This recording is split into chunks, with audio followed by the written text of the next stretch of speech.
Personally a survivor of this Tamil genocide. I saw bombs and bullets in the village I was born, and that's where it was one of the hard hit area back home. So the vision of Bill 104 Tamil Genocide Education Week Act is there are many genocides took place in our history, and there are many genocides came to the International Criminal Court and got the justice. And my goal is to make sure that through this bill, I want to educate our next generation that this kind of genocide should never happen again. In not just in like not just in like Canada or North America, like any part of the world. So to do that, like Nelson Mandela said, education is the powerful tool to change the world. So that's why I brought this education bill in the spirit of education, in the spirit of educating our next generation to make sure people learn the history to not to repeat it. And if you don't learn the history, and history has shown itself that it repeats. So that's one of the reasons. And the 2009 in May 2009, almost like 10 years ago, almost more than 147,000 people either killed or abducted or unaccounted for. Still, there is no way to find where these 147,000 people are. And there are a lot of satellite images, UN reports, channel for British media, channel for documentary, and bishops' reports back in Sri Lanka. Everything is indicating, and the UN personnel who were in the zone during that time, they also mentioned it is a full-fledged genocide that took place in Sri Lanka by the Sri Lankan state in 2009, because this is a 21st century incident. This incident has many pictures, it has many videos, it has many witnesses, and these people who experience this most traumatic experience, they're still alive, not just in Sri Lanka but also in our neighborhood.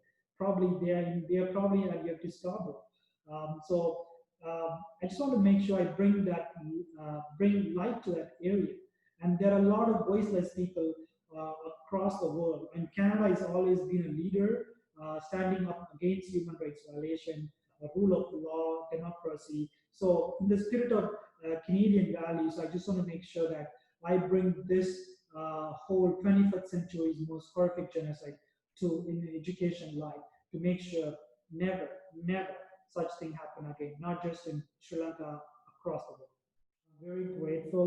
All the parties, political parties, tribes, they stood up on that day, second reading. They supported this bill from my caucus, Conservative Party, to NDP, to Liberal.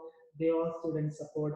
In fact, the point I just want to bring today, this week is actually an important week for the Tamil community. In 1983, there was an anti-Tamil state-sponsored program took place where the mob, the Sri Lankan state-sponsored mob, they had a voters list in their hands, and they identified the Tamil people, and they brought them to the street, and they put set fire on them, they killed them, and they raped the woman, and they killed almost 3,000 Tamil people in a matter of a week, and they burnt their businesses, and we call that a Black July, 1983. And today, July 29th, is the last day of the dark chapters and the beginning, the dark chapters of a genocide that took place in Sri Lanka by the Sri Lankan state. So, and today is it is the last day of the week, and we brought that topic and question. I just want to thank you for asking that question, because it means a lot to me and the entire Tamil community, over 350,000 Tamils living here. It means a lot to them. Thank you. So there are public bills are introduced by ministers, and private members' bills are introduced by caucus, MPPs, caucus members. So you can choose your own interest or topic, or what's most important in your writing, or what you're very passionate about. I'm sure every one of you have your passion. You want to, maybe one day when you become an MP or prime minister, you want to fight for, you want to champion that one thing or couple of things. So as an MPP, when we are not ministers, so we want to make sure we bring our passionate topic or something very, very big in the writing, to make it as a private member's bill. So first thing, you draft your proposal and submit to a committee, a legislative standing committee of Ontario. We submit there, or we submit to a house leader just for their suggestions, and they give suggestions whether to see whether is there any other people who have already done this topic, or what is the history of this topic. They will give a lot of suggestions. From there, that's like a first stage, and stage two is that if you get the approval from the government or your house leader, you can bring it to your legislative club, and then you let the legislative club know that, hey, you know what, I want to pass this, I want to bring this table this bill. So they will give a date. So once they give a date, you do the first tabling process. Is a tabling process like a is like a minute or 1.5 minute introduction. You do a small briefing of what you want to talk about in this bill, and then second reading is that you have a 12-minute speech, and you give 12 minutes time to the government side to debate, and 12 minutes to the opposition side to debate, and a few minutes to the independent people to debate, and then all the elected members get to vote on the bill.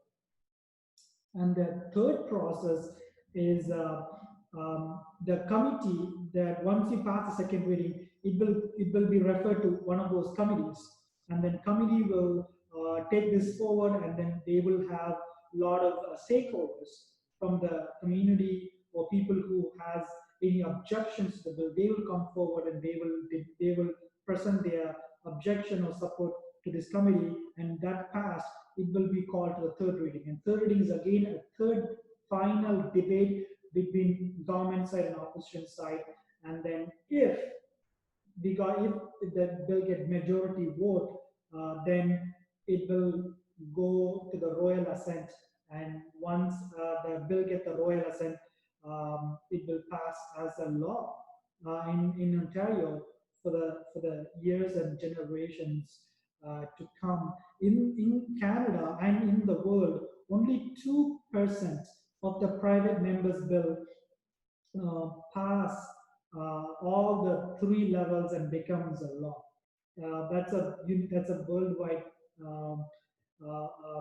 thing that's been going on.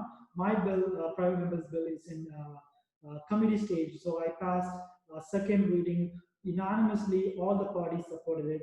It went to the committee, and then once the committee gives a date, we'll have presentations from other folks who want to support or object, and then hopefully vote is third reading, and I pass the bill.